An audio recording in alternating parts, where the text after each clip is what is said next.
50 যখন নাকি কোনো একটা শাড়ি পরা সুন্দর একটা মেয়ে আছে, তখন কি এমন ভাবে হয়েছে যে আপনারা দুজনেই ওয়েটার সেজে গেছেন, এরকম কিছু হয়েছে?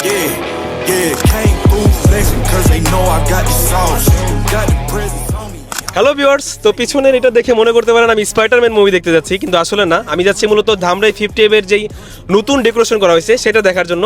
তো এখানকার ফুড সম্পর্কে আপনারা ধারণা রাখেন আগে থেকেই, বিশেষ করে ধামরাইবাসী আর কি। তো চলুন একসাথে আপনাদের সাথে যাই, আজকে আমি দেখে আসি আর বরঞ্চ পেট ভোজন করে আসি। অনেকদিন ধরে আসলে রেস্টুরেন্টে খাওয়া দাওয়া হয় না, তো আপনাদের সাথেই নিয়ে যাই, চলুন। ও শিট ম্যান, মানে 50 যেটা বলছে তার থেকে অনেক বেশি কিছু করে ফেলছে। আপনারা জাস্ট ডেকোরেশনটা দেখেন, এটা ডেকোরেশনটা যদি আপনার ভালো লাগে, মানে জাস্ট কোন দেওয়ালটা পছন্দ হয়েছে সেটা একটু কমেন্টে জানান গাইস, আমি একটু সিনেমাটিকে দেখাই আপনাদের। I gotta hit that body. I'm the top of the top. I can't never take a break. Yeah, I'm hot and you not. That's why all my records bang. Oh, it's been a long road. Gotta go home. রেস্টুরেন্টটা প্রত্যেকটা দেওয়াল different look. আসলে আমি কোন দেওয়ালটা দিয়ে ছবি তুলবো সেটা আমি আসলে কনফিউজ। যারা নাকি আসছেন স্ক্রিনশট দিয়ে বা ছবি তুলে অবশ্যই আমাকে কমেন্ট বক্সে কমেন্ট করবেন যে আপনাদের কাছে কোন সাইডটা সবচেয়ে বেশি ভালো লাগছে আর কি। তো আমাকে জাস্ট দেখেন পুরো ভিউটা। কোন 50 আসি, বাট দুইটা ভাইকে আমি সবসময় পাই না, বাট আজকে দুইজন ভাইকে একসাথে পেয়ে গেলাম। মূলত ওনারা দুইজনই আসলে এই 50 ওনার আর কি। একদম ভাই, আপনাদের কাছে আজকে দুই একটা প্রশ্ন রাখবো। আপনাদের কাছে আমরা জানতে চাই আসলে যে এই 50 ওপেনিংটা আসলে কখন ছিল আর কি, আর ওপেনিং যাত্রাটা আসলে কেমন ছিল আর কি? 2019-এর 5 জুন ঈদের দিন ওপেন ছিল, রোজার ঈদ। আর জার্নিটা ছিল খুবই হেকটিক, কজ আমরা দুজনই আসলে তখন তেমন বুঝতাম না কিছুই।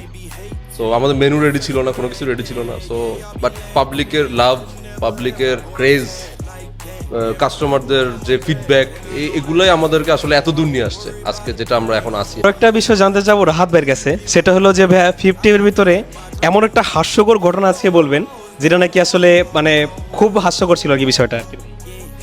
এটা আমাদের ওপেনিং ডেটে হয়েছে। বেসিক্যালি আমাদের অ্যাকচুয়ালি হিজলা খালারা আসছে নতুন রেস্টুরেন্টে, এসে আমাদের রেস্টুরেন্ট দেখে এত পছন্দ করছে, তারা নাচানাচি শুরু করছে। এটা আমার কাছে খুবই ভালো লাগছে, আর একটা হেকটিক মোমেন্টও বলতে পারেন আপনারা। 50 যখন নাকি কোনো একটা শাড়ি পরা সুন্দর একটা মেয়ে আছে, তখন কি এমন ভাবে হয়েছে যে আপনারা দুজনেই ওয়েটার সেজে গেছেন, এরকম কিছু হয়েছে? আমার ক্ষেত্রে না। আচ্ছা রাহাত ভাই। অ্যাকচুয়ালি আমি একদম অনেস্টলি একটা রিভিউ করি। আসলে আমরা দুইজনই তখন সিঙ্গেল ছিলাম প্রথম রেস্টুরেন্টে। যখন কোনো নতুন মেয়ে আসতো তখন আমরাই আগে চলে যেতাম কাস্টমার মানে। আচ্ছা ওয়াসিফ ভাই কিন্তু না বলতে। 50 যখন নাকি উদ্বোধন হয়েছে তখন আপনারা যেহেতু দুজন সিঙ্গেল ছিলেন, তখন আপনাদের ফার্স্ট লাভ আসলে কে ছিল? আমার ফার্স্ট লাভ তো একজনই, আমার ওয়াইফ। ভাই আপনার? অ্যাকচুয়ালি এটা একটা ডিপ্লোম্যাটিক কোশ্চেন তুমি করে ফেলছো, বাট আমার সত্যি কথা বলতে আমার ফার্স্ট লাভ হচ্ছে 50 অ্যাকচুয়ালি। ভালো আচ্ছা, তো 50 সম্পর্কে আপনারা হয়তো অনেকেই ধারণা রাখেন, কারণ সাভারের অনেক আগে থেকেই তারা মূলত আর কি আমাদের এইভাবে ভালো ফুড দিয়ে সার্ভিস দিয়ে আসছে আর কি। তো চলুন ওদের ফুডগুলো ট্রাই করি আর এনজয় করি 50 রেস্টুরেন্টটা।